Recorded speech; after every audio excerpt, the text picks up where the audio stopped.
everybody. Welcome to Camel City Chat. I'm John McPherson, and I am masked up because I am with Dr. Dr.Ohl. And he tells us we should all be masked up. And we're in a small room. And Dr. Ohl says this is how it's going to be. And you all know him.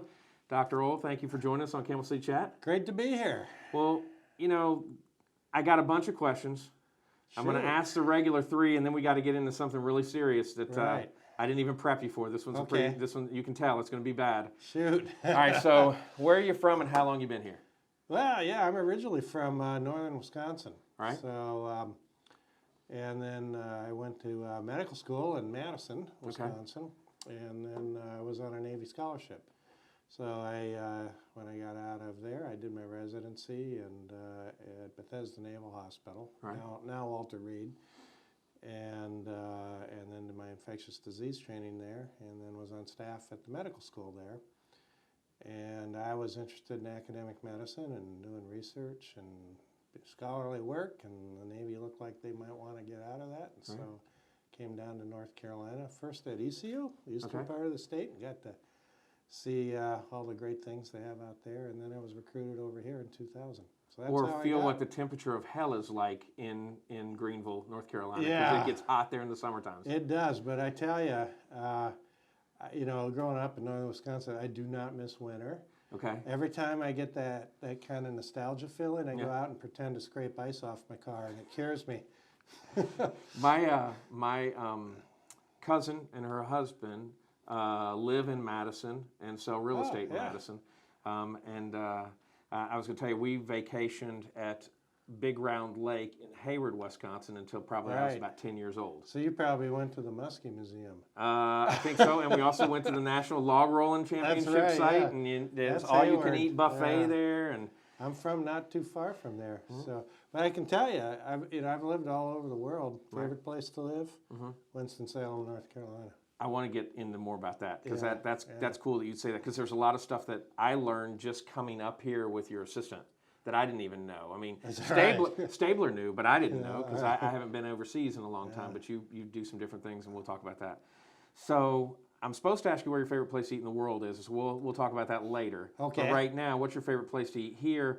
And what I often do is when guests either want to be politically correct or they struggle with it, it's like, where's the last place you and your family ate? You know? Yeah, right. So you know, COVID times. Haven't been out quite as much. Right. Do a lot of takeout, and you know, it depends a little bit what I'm in the mood for. Barbecue, I go down to the Real Q Country Club, and been enjoying that for quite some time. And downtown, boy, if I'm in a pub mood, it's Finnegan's Wake, and sometimes I'll go down to one of the hotel restaurants and enjoy those. They're all good. Yeah. I'm married to a Catherine, so going to the Catherine occasionally. Yeah, that's not a bad one. Catherine's good. Yeah, and if it's a great venue, and if you happen to be staying there, which is actually a fun thing to do. We did that one time. Even if you live in town, because you can go down to the basement and shoot some hoops, the slide and play some bowling, and it's a really neat little rec venue. Yeah, we did that a while back. We got a room and ate and everything, and it was a lot of fun. So but yeah, Winston's kind of come a long ways in the last. So you've been here since 2000. Since 2000, and the downtown has really taken a lot of shape in that time period. Down there. Yeah, I've been putting the med school down there and all the research units, and then people discovered, hey, it's a great place to live downtown. All the lofts and apartments still going up. And so now with that, you get some grocery stores, and it's kind of like a little bit of Manhattan and a little bit of Paris stuck in North Carolina. Yeah, I'm liking this. We got to cut these all into quotes here. This is awesome. Now, you talked about. I beforehand, I knew that you had a child that was around Laura's age. You've got a 7-year-old daughter, a little bit. An older daughter as well too, and so what do you and your family like to do? What's your favorite thing to do around Winston, pre-COVID times or current COVID time? Wow, boy! So we enjoy the museums. Right. We have the Children's Museum here in Winston, or just a hop over to Greensboro and see some of them over there. And Raleigh's not far, and Charlotte's not far. We like being outdoors. So around about Mother's Day, we have a tradition. We go down to Stone Mountain, or up to Stone Mountain, I guess it is, and hike a little bit and have a picnic. And so I like to bike. Right. I haven't been doing it as much now, not because of COVID per se, but because I'm busier. Yeah, I was going to say, Yeah, you mean doing a press conference at least once a week Yeah, is not your favorite thing yeah, to do? yeah, it'll take a little bit of time out of Yeah, your life, but yeah, it's we all enjoy being outside, and so sometimes we'll just all spend an afternoon and over at Ronalda and walk on the trails. Now, did you see that they're going to have the immersive Monet thing down in Charlotte coming? I heard that. Yeah, I saw Yeah, that. I heard that. I want to do that. That'll be fun. Yeah, things are opening up a little bit Yeah. that way. Yeah. And that's something I want to talk about too, because you had mentioned something, but I want to address the elephant in the room. Okay, so I'm going to start. I'm going to start with this, sir. What you got? I believe this is Stabler. What number of video is this for us? We're getting close to 40. Yeah. So we've done about 40 episodes. In 40 episodes, I've never had anyone print notes for me. My assistant has printed notes, has handwritten questions. All right. My wife, the ladies in the neighborhood. Yeah. You know where I'm going. Yeah, they all got something they want to know. Or, yeah. Well, that and you've got like a fan base here. Yeah, I've been told that. So my wife, I go, honey, I'm going to see him in a little while. What's going on? And she goes, well, John, please tell him thank you. Thank you that he has presented the information in a non-political way. He has been clear, concise, has not been an alarmist, has sometimes gone against what they wanted him to say, and sometimes gone with what the government may want to say. Because I know you had some issues with school getting back in and not getting back in and all that kind of stuff. And so you've got this fan club, and my wife is just very, very complimentary of you. In fact, I told her she wasn't allowed to come today. I told her I was going to ask you, could you kind of give me some pointers on exactly how to present information to my wife, because you're doing it right. But no, there's a group, it's not like the Dash are making a bobblehead or anything on you or anything. Yeah, I've heard they might be doing that. There's no herd, it's coming. So what does that feel like to, just do your job and then have... it feels really good, actually. When all of this started, I saw a need because not everyone can navigate, all of the information that comes out about something as complex as a new virus and a pandemic. And it's hard even for those of us who are people of science and medicine and study it. And so, I just thought it would be great to start talking a little bit about it. And I'd never been into social media, really. Right. And probably haven't updated my Facebook page in like 14 years. But so it was kind of a new venue for me. And but yeah, I like doing it. And then I would see things coming down the road about what's happening or not happening, and realizing people need this interpreted for them. And then I started realizing a lot of people were really scared, particularly early on, and anxious, and they didn't really know how to live their life to the fullest in a pandemic. And so this has been really rewarding for me. And I think it's there's not a lot out there, and all the politicization that was going on, which was unfortunate, could help navigate that a little bit. It is unfortunate because the key factor should be protecting everybody. Right. And I have friends that are anti-mask, and why are we wearing them? And it's just a mask. Well, the bottom line is the virus doesn't have an affiliation. Right. That's really the bottom line. And politics and public health is nothing new. You go back to plague epidemics in Europe, and there was politics then. And 1918, Spanish flu in the U.S. is kind of a study in how politics got involved there. So it's nothing new with it, but we haven't really. Most people have never lived through a major pandemic in the U.S. And so don't remember what it's like. We actually had one in 2009. Influenza was a pandemic then. Okay. and most people don't even remember it. But so yeah, and there will be ones down in the future. You know, people don't like me to say that, but there will be, and you know, we'll get through those too. Probably not quite as arduous as this one's been, but there will be more in the future. In fact, there's 2 of them knocking on our door right now. Right. And but so it's just something we'll live with. I want to go one way and I want to go the other way. I mean, I really want to know more about you, and so I think that, you know, I'd rather do that to start at the beginning, and the reason why is because we can always go back and watch more of your videos if we're not able to get to that stuff. So, but all right, let's go down. But you know, when's the bobblehead coming out, and will you be signing the bobblehead? I don't. Yeah, I'll sign any bobblehead that's presented to me. And to tell you the truth, I don't know exactly when it's going to come out. I thought it was supposed to be out in around. Well, you know, we've had the president of the Dash on the on the show before, so you can bet that CJ is going to be getting a phone call. All right, yeah, have him shoot me an email and let me know. Yeah. But yeah, it's kind of the ultimate honor. You know, it was also fun being the Grand Marshal for the Christmas parade. Yeah. That was kind of fun, and waving at everyone.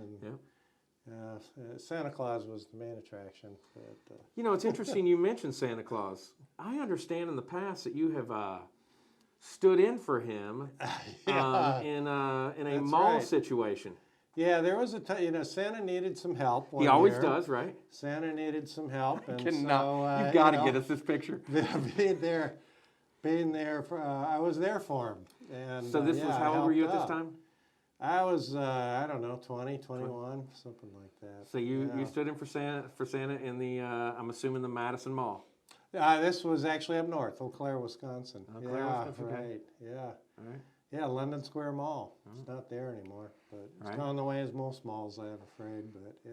So was that a fun time when you were Santa? It was fun. Yeah, being Santa's fun, but I mean, how could it not be fun? But I can tell you one thing is that I spent a lot of it being sick. Okay. Because kids, you know, they get are all these viruses, petri dishes. And flus, yeah.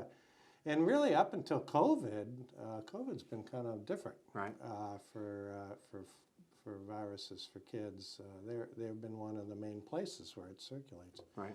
For COVID, that's to date not been the case. Right.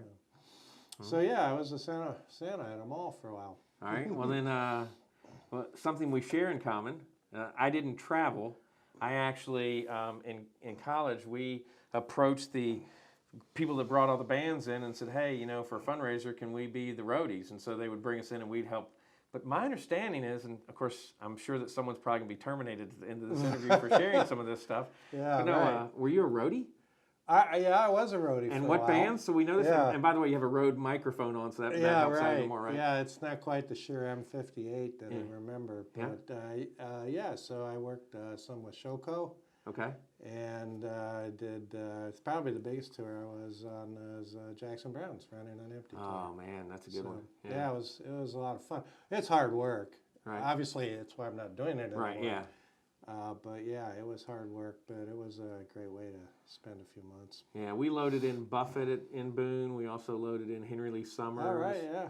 And I can't remember a couple others, but yeah, it's I have a friend of mine that actually did tours for a long time. I don't remember if you remember Ben Wazalauskas. I do remember Ben. His son Chris. See, yes. I knew you'd know that because of the I know lab. Ben, yeah. He's our lab guy, yeah. His son Chris works and does lights and everything for car shows now, but early on in his career he did some band stuff. Oh yeah. Like Cher and stuff like that. All right, yeah. So. Yeah, the tech's changed a lot, but Yeah. Being on the road, a lot of things about it, I think that are probably still the same. It still wears you out. I'm sure it does. Yeah, it sounds like a great idea until you do it. Yeah, maybe. Yeah. All right, so we're gonna take a quick break. Okay. And then basically, I guess we'll show your not your Facebook page, but your info page here at the hospital, and then when we come back, we'll start talking a little bit more about you and get into more stuff. Okay. Of what you're doing. All right. Sounds good. We'll be right back.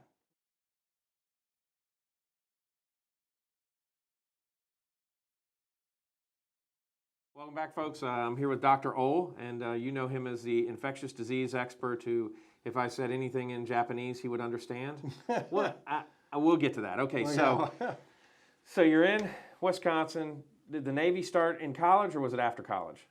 It was after. All right, Yes, so we're after college. right, You joined the Navy in order to go to medical school. in order to go to medical school. That's So you're an right. officer, obviously, because you have because you've had your master's degree. So I was an officer because I had a bachelor's degree, Right. And then what it was is that at the time, and it's still in place actually, is something called the Health Profession Scholarship Program.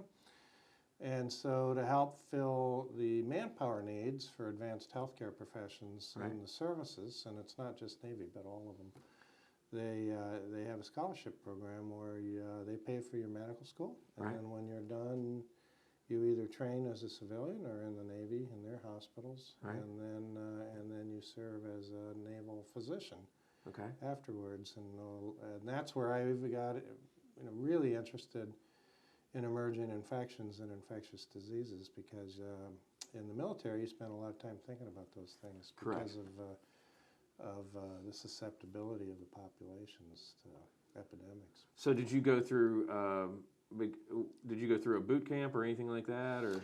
We had something that we called OCS, and I called it Officer and a Janitor School. Right. So you learn janitorial skills and how to wear a uniform and where was how to this get at? paid, basically. Newport, Rhode Island. Okay, so you didn't have to go to Great Mistakes. No, I did not. I went to Newport, Rhode Island, and the Navy taught me how to sail there during the America's Cup. Okay. That was a pretty good deal. Cool. All right. So you do that, and then go through your naval career. Obviously, if you're at Walter Reed, did you get to see the president at any point or anything like that? I can neither confirm nor deny that. Okay. Well, that might be a HIPAA violation, couldn't it be? Yeah. It could be. Yeah. A lot of the physicians who are at that time Bethesda Naval Hospital, now Walter Reed, attend and consult and help the capital physician, national capital physician, who actually the current one's a friend of mine from my Navy days, and the White House, and we do things called CODELs, which is a fancy term for congressional delegations. So when they go places that are a little out of the ordinary, they usually take a doctor with them. And so I did some of that. So I met some interesting people. And it was a little bit of a different time. But they probably the most notable person that I traveled with was Charlie Wilson from Charlie Wilson's War, if you remember them. Yeah. All right. Yeah. Is an interesting character. So it's a whole different lifestyle on the Hill and stuff like that. I did some stuff where I was an intern for a while and got to meet some different people, and it's very interesting. I think I would definitely say that I would much rather be any place but Washington, D.C. with how it's all the time and everything like that. But that's so neat that you got that opportunity, and then you decide to leave there, and that's when you went to ECU? Right, yeah. Okay. So, it's a little bit hard to raise a family. And the cost of living is really cheap. Yeah, right. And, there was a lot of travel demand. And and what did I asked myself, what do I really enjoy doing in medicine? And it's seeing patients, teaching, and particularly teaching, and doing some research. And I was able to do it down there, and even more so over here. So what's it like when you're at ECU and Wake Health, Wafubamek, the mothership that we're sitting in right now, comes and knocks on the door? I mean, what basically, how's that happen? Well, so what I was doing at the time that I kind of got known for when I was at East Carolina, something called antibiotic stewardship, which is the appropriate use of antibiotics in order to prevent antibiotic resistance or to control antibiotic resistance. Those superbugs. Obviously, here's some penicillin, and then now I got you. Yeah, you make a superbug that way. So there's a lot of ways to approach keeping that from happening, and it was, and it still is an emergent science. And so there were a few people here who had the foresight to set up a unit, which we call Center for Antibiotic Utilization, Stewardship, and Epidemiology. A bunch of words that say cause, if you take the abbreviation. I didn't glaze at all. No, I didn't. Yeah, and then but anyway, so that's been my main scholarly focus and focus in healthcare safety and healthcare improvement has been in using antibiotics best. the emerging infection stuff that I do has always been kind of something that I've always been involved in. And then, the Navy got me first into it. Right. And then as time went on, because I would be working particularly with hospitals or in medical systems, the different pandemics would come through, and each time I learned. And the one that probably really focused my life in this area was Hurricane Floyd in Eastern Carolina, because Right. it was a public health threat. And that's where I first started Now getting that was into what, 5? media. That was in 1999, All right. September.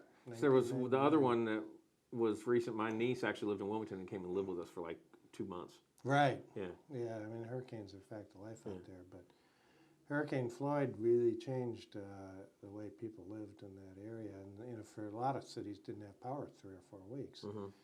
And that's where I first started getting on the media. Every night I'd get on one of the local TV stations, take questions. In those days, before most Right. real phones, Right. not to sell, Yeah. and would do it on air, and trying to teach them, here's how to stay safe. And they said, Right. it's a little bit like camping. You don't have electricity in Right. Eastern Carolina. You guys all know how to camp, Right. and so let's just do it. So that's how I kind of got into the communication angle with public health threats, and then down the line, that was after I'd been here. There was SARS, if you remember that, severe acute respiratory syndrome. And while we weren't really hit hard with it in North Carolina, we had to think about it a lot and do a lot of preparation and be ready for it. And then we had the pandemic flu, Right. Swine flu.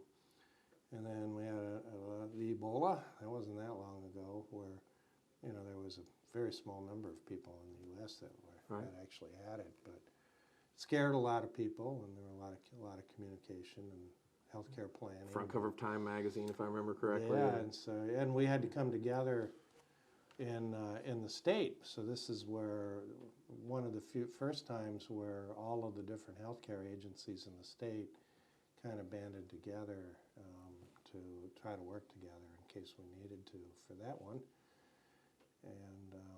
And now we have COVID. Mm-hmm. So it's been a kind of a march of pandemics. Yeah.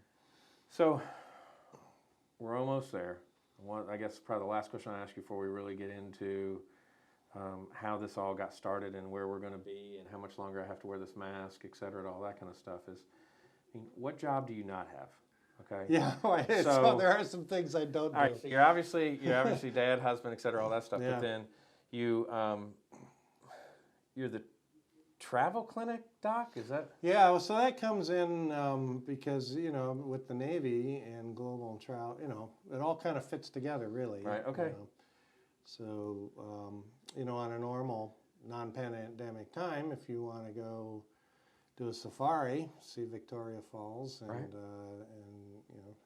check out the national parks in South Africa, see a few lions, elephants, and that sort of stuff. Yeah, there's different diseases and things that circulate there, and so there's certain vaccines you might need to prevent that, certain medicines, and how to prevent malaria. Mm-hmm.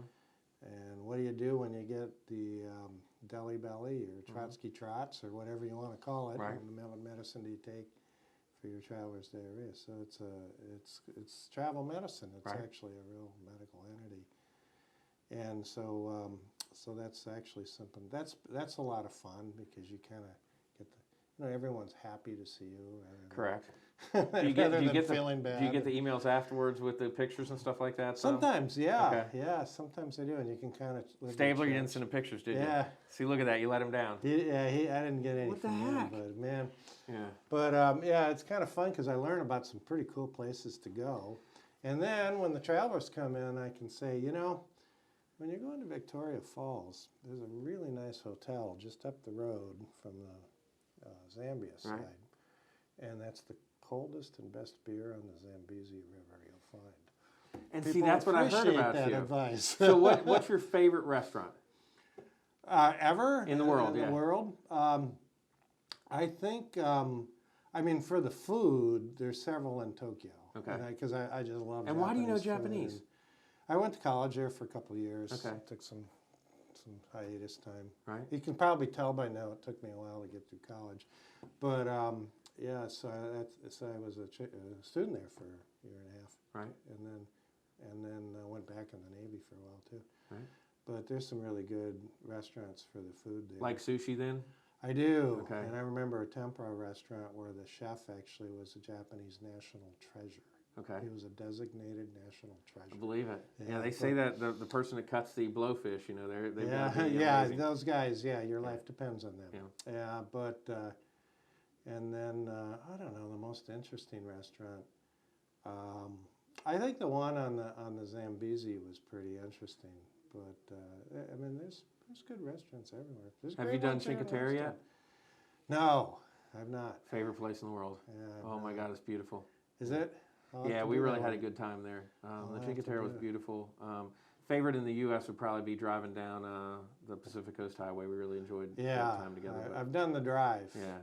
I've done the drive. Don't remember where. Yeah, no, if I called my wife and said, hey, we're going to Cinque Terre, she would probably be loading up the car. Yeah, is that right? Yeah, we just had such a nice time there. Well, that's good. Yeah, I'll have to put that on the list. Yeah, definitely. I might be able to tell you some places to go. All right. Well, so it sounds like we need to get together more definitely, often. definitely, especially if it involves cold beer. Yeah. But now, so that's one job, obviously, is a travel clinic. Then obviously you have your regular job here. Right. Then you also consult the county. I do. Yeah, right now, which yes. that's how I got to know you is Yes. you can be mad at Dudley now because Dudley's the one Right. that gave me your number. Yeah. He goes, well, you can call. Dudley- Here, let me Dudley's- just give you his number. And I'm like, Dr.Ohl, hi, you have no clue who I am. know, yeah, right. Yeah. Yeah. Get the text out of the blue. Yeah, right. Yeah, it's like, okay. I meet some interesting people that way. Yeah. So, So that's Dudley's fault. So maybe he could buy the beer. yeah, maybe. There you go. There we go. Yeah, there you go. It's always better if it's free. But so you consult with the county, I do. which has yes. been huge during this. Yeah, it helps. You notice that during the entire pandemic, Tanglewood Park stayed open. Mm-hmm. Thank me later. Well, Yeah, all right, we got to talk yeah. about some of these things because that is very, very interesting. How I don't know if you know this. I'm a realtor, as you know. Mm-hmm. I was president of the local realtors association. So during the very beginning, we immediately talked to the local officials, and we worked with them, and we asked what we can do, what we can't do. The president of the state association's in Charlotte, and the realtor is the mayor of Greensboro. Right. And both of them shut completely down.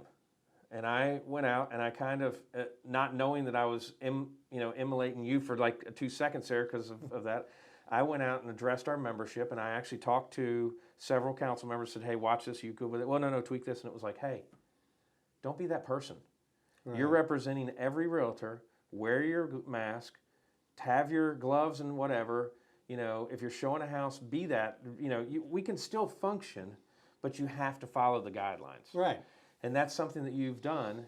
And really, that's what navigating the pandemic has been for everybody in one way or another, or one situation or another. There's some venues that are a lot harder, and some, like in realty, there's ways to do it. You just have to modify how you do it a little bit. I've got people flying in from Chicago next week, and I've had 1 of 2 shots. Right. I don't know. I mean, do I put them in my car with me to drive to different places but wear a mask?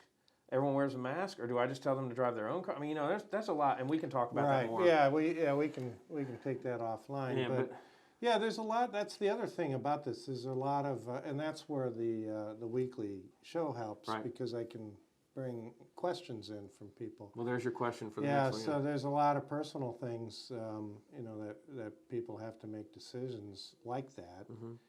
And, and the answer is different each time depending on the situation. But I can tell you that most of the time there's a way to navigate it. Right. And to do it with safety. And you'll never put risk down to 0. That never happens in anything. The only way to risk down 0 is not to be anywhere near anybody. And not get in the car, not, Yeah. don't even stick a plug in the wall, Right, but there's usually a way to do something to get it down to an acceptable level. Okay. And so that's a good example of it. And we've learned a lot as we've gone through the pandemic. A lot of the cleaning and stuff we were doing earlier, we found out really wasn't so necessary. Found out that surfaces aren't as big of a problem as we thought early. You can definitely see how that's changed. Yeah, and then how virus is transmitted and the role of ventilation and the size of rooms, such makes a difference. All right, let's take a quick break. All right. We'll come back and we're going to dive into where we've gone and where you think we're going. Okay. Thanks you. We'll be right back with Dr. Ohl. All right, welcome back, everybody. As you know, I'm with Dr. Ohl here, and we're learning all about him. And, one of the things that has the thing that's brought you into the forefront of our whole community is COVID. Yeah. And so it's been about a year. So what's this? Give us the timetable of the year. I mean, you basically, you sit near your desk and go, holy whatever. And yeah, it's been a long year. And largely, there's, I don't know how to say it. There's been some things about the year that are quite sobering. A lot of deaths across the country. And well over 100 or so here just in our county, and it really hasn't affected people evenly. Across the ages or across nationalities or ethnicity or race. It's all been a little bit uneven. Right. And that's been quite sobering. But for the large part, most people who've gotten COVID have done pretty well. We've had hospitals had a tough time in January. We never got to the level that people were seeing on TV with making gift shops and into ICUs and things like that. Here in our area, we never got that far. But it was tight for a little bit. Vaccine has really changed that for us. And so Pfizer, Moderna, what's the other one? AstraZeneca's coming. Yeah, and Johnson & Johnson. Right. I mean, is there a favorite that, Well, of the three that are out now, the best vaccine to get is the one you can get first. Right. So I got my vaccine about a week ago as a trash shot. Right. I have a friend of mine that was involved in the Greensboro situation. They said, hey, if you got some friends. And all that. Yeah, right. Yeah. Mm-hmm. And it's like, so I waited 8:15. They close at 7. At 8:15, or it's closed at 8. At 8:30, they go, you want the shot? Yep. There you go. You can put out your arm. I got the Pfizer, and so then of course once you get the first shot, you always get the second one. You're locked in, Yeah. So I'm the 31st. I get my second one. Good for you. Yeah. So I'm excited, and I actually got emotional when I got the shot. I mean, I did. Yeah, I hear that from people. I was just like, because I feel like we're going somewhere. Right. It felt that way to me too.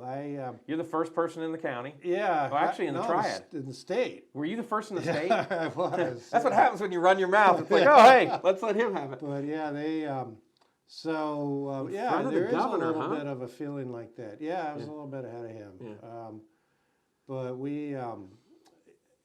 you do feel a little bit of relief afterwards because there's two reasons to get the shot. One is to protect you, and the other is to protect the community from you. Right. And both of those things feel good. And so, it has made a big difference for us in healthcare so far because we've got over 65% now of the over 60 population immunized, and those are the ones who are most likely to be hospitalized or die. And so our hospitalization numbers have come down considerably as we've got more and more vaccine into people. Now, you had said something, I guess, in your last, so this is how much, I have in the back of my ear telling me questions to ask. There's no really mic there. I'll test you later. Yeah, no. All right. Let me give you the number of the person you need to call for the questions. Already, there are now, it's not what are we, prejudging or something like that? It's like my wife had a book club, and they said, hey, we're going to do book club. It'll be Zoom and in person. Right. In person is for those that have antibodies, was the nice way to say it. And you said that, I guess, last week, you're going to start to see this shift of you either have the shot or you don't have the shot. Yeah, there's two ways to think about that. You know, the first part about it is vaccine equity, because up until now, not everyone's been able to get it, Right. And a lot of people have been patiently waiting their turn, and so it's a little bit hard to be, you know, discriminatory based on your vaccine status. You know, as time goes on, as everyone's had a chance to get it, we're going to be seeing more stipulations about vaccination. My dad's And, 96. Yeah. Plays bridge. He says the first card we play is the vaccine card. If you ain't got one, get away from the table. Yeah. So yeah, you know, you have to ask how people think about that right now. If somebody, well, let's say you're concerned, and I think the vaccines are very effective and safe, and Right. I have no concerns about them at all. But there are people who have, you know, they're worried. And conditions. Or they don't know if it's the right thing for them. And so if you say, hey, you can get on an airplane because you've gotten the vaccine, but you can't because you haven't, is that discrimination, or is that public health, or is that... So there's a lot of questions like this we as a society are going to have to figure out. Eventually, at some point, when enough people have gotten it, then the people who haven't gotten it will be protected from it anyway. That's Right. what herd immunity is. But it's going to be a while till we get to there, and so there's. But I'm a pretty big proponent of not excluding people, and so what I'd say is for the book club, 70% have been vaccinated. The other third haven't. You know. Have it outside, out in the sunshine, mask up, and do it there. And that way everyone gets to go. Speaking about mask up, when are you and I going to be able to sit in the same room without this on? Yeah, so not probably for a while, because we're not going to know who's vaccinated and who's not. And this thing about having a passport so everyone knows, I don't think that's going to work. So I'd say it's probably going to be towards the end of the year, as we get through the fall respiratory season and in the winter. Right. And then, you know, in some venues, we're going to have to really ask ourselves, and we talked about this morning, are masks totally going to go away? You know, I would like the idea that my 7-year-old doesn't have to worry so much about getting a virus that's going to wake her up at 2 o'clock in the morning with the fever and keep her out of school. Be it COVID, be it the flu, be it adenovirus, be it rhinovirus. I mean, there's a lot of viruses out there that circulate during cold and flu season. And the masks have basically brought those down to nothing. It's amazing. Yeah. I mean, I think I got a cold, and it was early on in it, and the lady that was sitting next to at their house, it was early on, she got tested and popped positive, but it was a false positive because she later went back and got a negative test and no antibodies.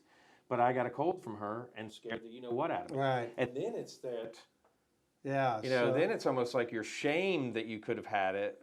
And like the Right. neighborhood kind of divided a little I bit. know, And but yeah, it's nuts. Yeah, but so I like the idea that, you know, that my daughter may not get sick during cold and flu season if it's a simple thing as a mask and wearing it during, you know, when you're out and about during that time. I mean, you don't have to wear it all year round. I have to wear it at the beach and Right. probably go to the restaurant and not worry about it. But during cold and flu season, when you're around a lot of snotty-nosed people, think about it being on an airplane. You know, have you ever flown somebody on an airplane who just can't stop coughing I swear, and sneezing, man? I'm wearing the respirator that I use when I sand outside the next time I get on a plane. I'm supposed to go to Florida for an event that was supposed to be in Hawaii with the realtors, and I'm like, I'm driving. Yeah, well, this time of year, 14 hours? I'd rather do that. I've known a lot of people who've done that, and but you know, even when we're past COVID, you know, if you want to fly and you don't want to pick up a cold. Or you know, one of those 1.5 week long coughs that you can get, maybe just wearing a mask on a plane is as simple as it is. So you know, we might change a little bit, and the same thing happened in 1918 and 19 actually. Right. That in those days, you know, from the Spanish flu, a lot of people started wearing masks, doing things, and hygiene and stuff became important, and that lingered well after the pandemic, and that people still continued this.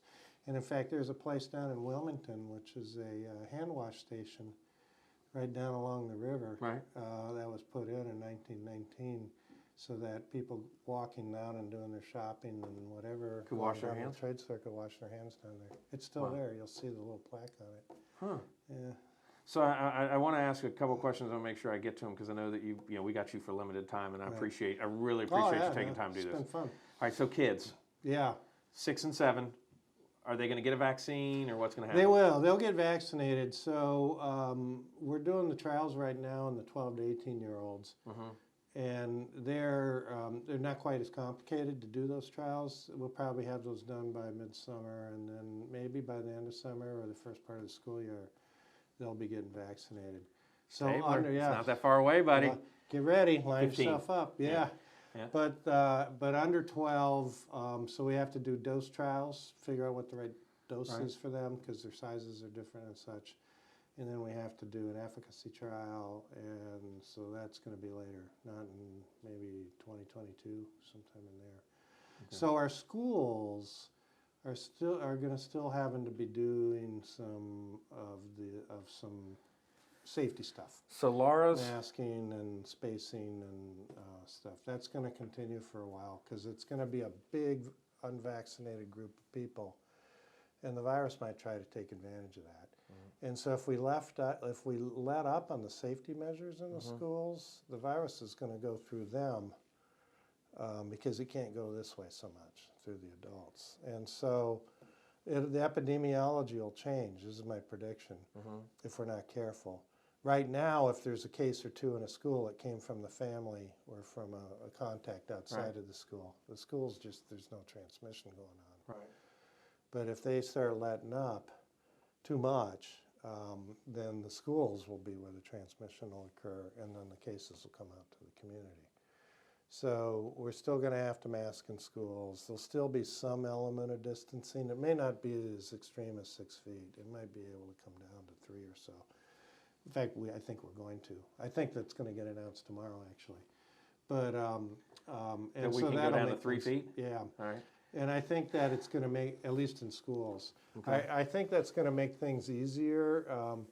There'll be some things in schools and high schools and such that might still be a little bit harder. Football's been tough.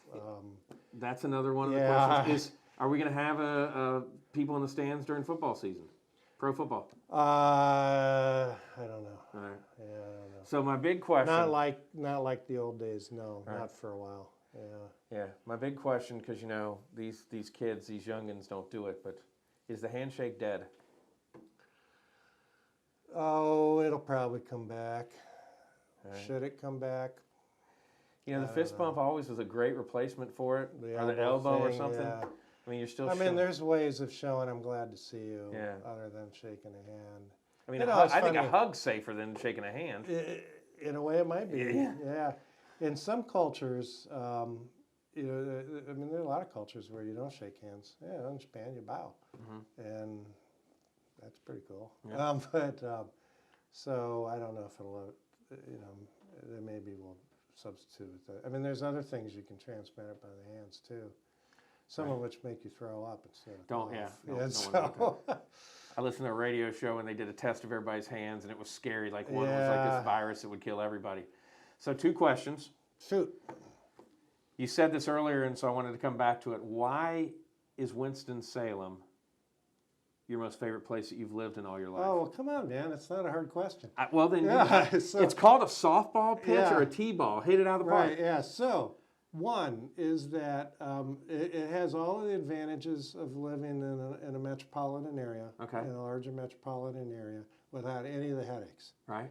So I, live 12 miles from here, and it takes me 16 minutes to get home. Right. Remember living in D.C.? Yeah. I lived 8 miles from home where I worked. Good gosh, if you drove, it'd be an hour at least. Along the northern part but then you got to go down to get into the. People are friendly. Yeah. And it's an open community. It's a great place to raise a family. Right. And it's a great place for kids. If you like the outdoors, Are you a beach guy or a mountain guy? You got it both here. Yeah. And you want to get to an airport, fly to Istanbul or wherever you want to go. You fly down to Charlotte, and it's not hard at all. So it's not like you're way out in the middle of nowhere. I had Groman on from Meridian, and he said, "Oh yeah." He goes, yeah, I was driving around and somebody waved at me. I pulled over and goes, "Is everything okay? Do you need something?" Right, yeah. Because he was coming from up north. Yeah, I know. Yeah, I remember just having moved down from D.C. trying to change lanes and had my blinker on and doing, and someone rolled down their window and looked at me. Oh man, they're gonna let me have it. Right. And it was like, hey, can I help you? Why don't you come in front of me? And I was like, hey. Right. What is this place? So, it's a great place to live. It really is. Yeah. Dr.Ohl, what do you want to be remembered for? I want to be remembered for helping Winston-Salem get through this. That's already, you got that. And so that's what I want to be remembered for. At least, on this level. Now in my family, it might be something different. Right. I might be remembered for, being a good dad. Being a good dad and a great husband. But yeah, for the community, because there's been a lot of navigating. When I drive by a school every morning, and I can say, I helped those kids get in that playground and get in that place, and they may not be there. And nothing happened. Yeah, right. It was very limited. Yeah. And if I wouldn't have kept at it and reassuring, a lot of hand holding, it's going to be okay. They may not be there right now. I thank you for what you've done for our community, because my brother is in California, in Santa Monica, and he hadn't left his apartment for since March of last year. They've been a little bit restrictive. Yeah, it's I think we've done, and North Carolina has too had we've navigated a little bit without being too extreme and being too liberal. Yep. And we don't, and we've done well because of that. Well, I'm going to say thank you. You're going to give me back the mic because I saw that thing buzz. It's time for you to go. Yeah. Dr.Ohl, folks, thank you so much. You're welcome. Fist bump. Fist bump. All right, and I appreciate you. Thanks Thank you. for It's being been here fun. on Camel Chat. Yep. Thank you.